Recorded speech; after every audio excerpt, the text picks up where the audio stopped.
mangroves, and we can tap this resource by protecting the mangrove forest through communities, through governments, through NGOs, and whatever we can do. And then from those mangrove resource, we can get funding, and that funding can again be utilized for establishing those forests and for the betterment of the community. This is just a global example that 500 to 1,000 tons per hectare of carbon can be stored per year in a 1 hectare of mangroves. This is you can say in highly potential areas, but because the mangroves have another peculiarity that their soil feed that can also contribute in carbon sequestration, which is in other forests which is of lesser importance. Only you can say in high temperate this also exists, but mangroves have this peculiarity as well. So this is another very important aspect of mangroves. They can also provide fuel. Fuel is being collected from the mangroves since decades. Whatever the local people they are living there, they are collecting these the fuel wood, but that is not that taxing, you can say. That is a problem, but not that big problem, because the coastal community, the coastal population has become thinner and thinner nowadays, because they are just shifting from the coast and going in the inland area. One thing. And number two is the availability of other species, that is called musket. That is also available in the fringes of mangroves, so they are utilizing more musket than the mangrove forest. They just go in the mangrove forest and then collect wood on their engine boards and things like that. So this is not that problem nowadays. Then there is camel browsing. Yes, this is a problem. So many camels they are hiding in those areas, and we are trying to manage this as well. So this is just an example that 1 hectare are properly managed, where this can give so many things: 100 kg of fish and 25 kg of shrimp.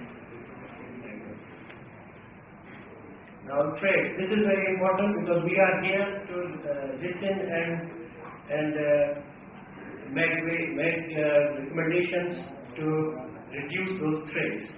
So trades, first of all, you all know that shortage of required fresh water and silt deposition from river industry that has enhanced the salinity levels in the delta. So what has happened? Number one, that all those 8 species which were existing and flourishing previously, they are no more there. Only the survival of fittest, you can see that the fittest species, Navitia marina, that is surviving over there. And the Rhizopora was also extinct, that has been reintroduced again by the Forest Department and efforts of IUCN and other partners.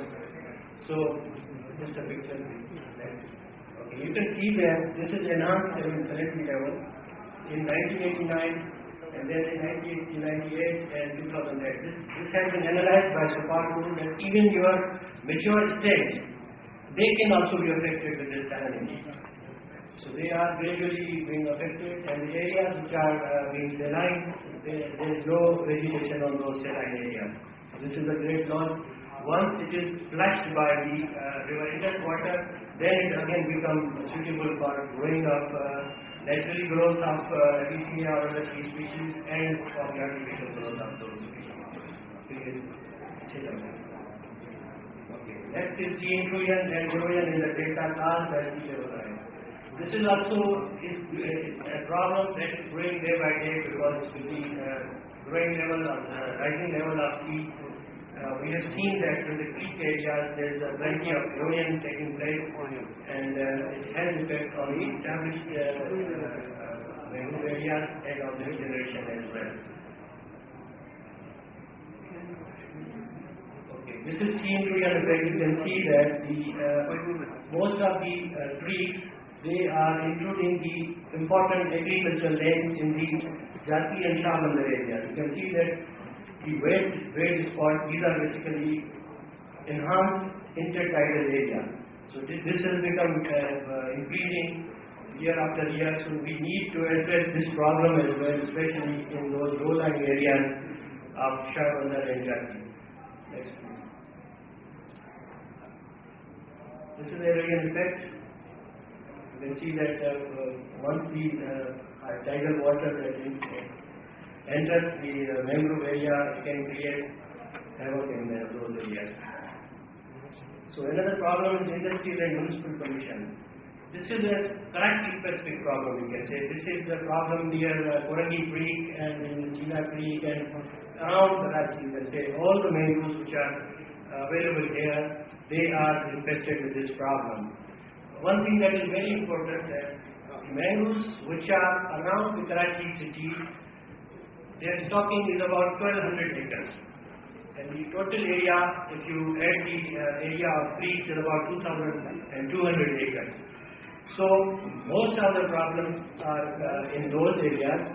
The remaining delta area have either the problem of sea intrusion, erosion, or we can say the cutting for livelihood of local people, because there is no commercial cutting in those areas. The commercial cutting or whatever cutting is take place, that is near Karachi, because those mangroves are very near to markets, and the people can go there and collect the wood and they can sell it out. But not in the delta, active delta, which is very expensive, and it has become expensive due to this reason.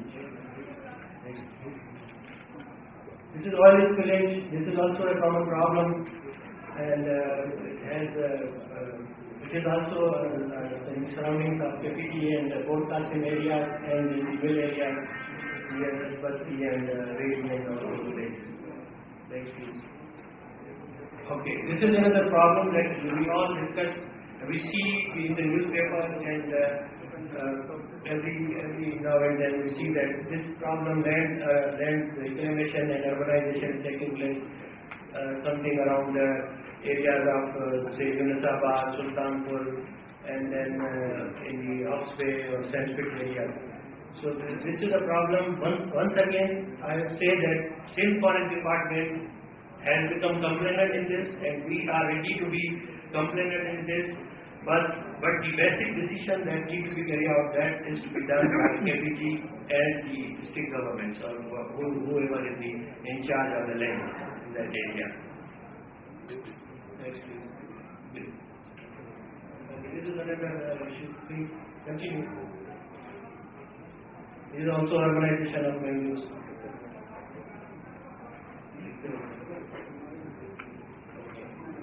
These are the mangroves which I am talking about, the dense mangroves. These are near Karachi, and this is the issue. Okay. This is the area which we are planning to tackle. It's a large tract of mangroves which are lying for the ready for plantations, and we are doing plantation in those areas, having mangroves only on the in the creek, and the center inside part is on plain. So this is the future expansion areas. What the Sindh Forest Department has done in the last 25 years, we have done about 50,000 hectares in different areas of coast in the delta, starting from Shahbandar, Jati and Shahbandar up to this Korangi Creek. Next, please. This is the evidence, one evidence that this is Gabar and Khar Creek, where you see that the mangrove area has increased. Next, please.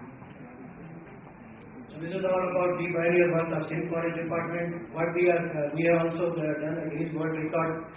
So many of you are witness to that. But once again, I emphasize that we are still protecting that area. Though we don't have funds for that, but we are still protecting the area. And I invite you all people that you go with me and see that about 60 to 70% still survives. But there are so many newspaper clippings that there is not a single plant is left over there. I would say that seeing is doing. You can go with me and see that. Next, please. This is education and awareness activities we normally carry out with the help of NRSP, sometimes other agencies as well.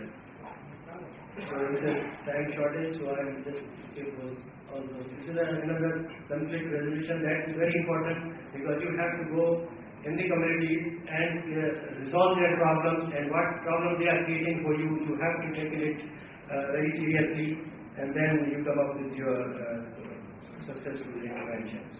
Please. This is the Guinness World Record. Thank you.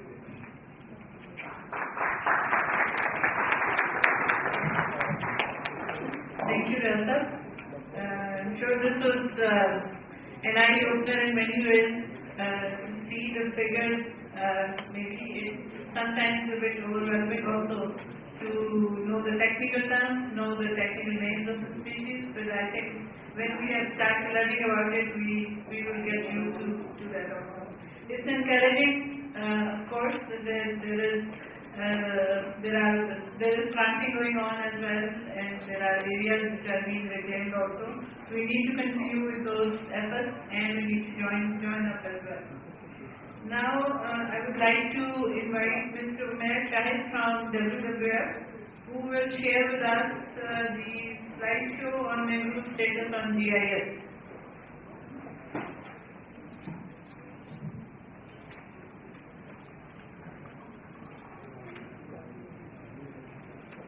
Bismillahirrahmanirrahim. Good afternoon, everyone. Assalamu alaikum. Well, this presentation was supposed to be given by Ratna Wallace, our regional director, but he had some issues and he had to fly to Sri Lanka. So I have plenty of big shoes to fill in today. In the next 20 minutes, we'll be talking about mangroves and we'll be looking at GIS and the implications of GIS, Geographical Information System.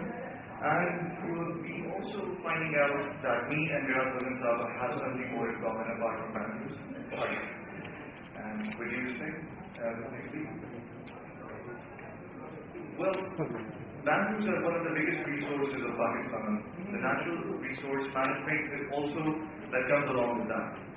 While mangroves are spread all over the coast, we need to focus our abilities on management of this. The reason why is because we need to have an understanding of direct and indirect impacts of man, because they will encompass all of our activities in managing these resources.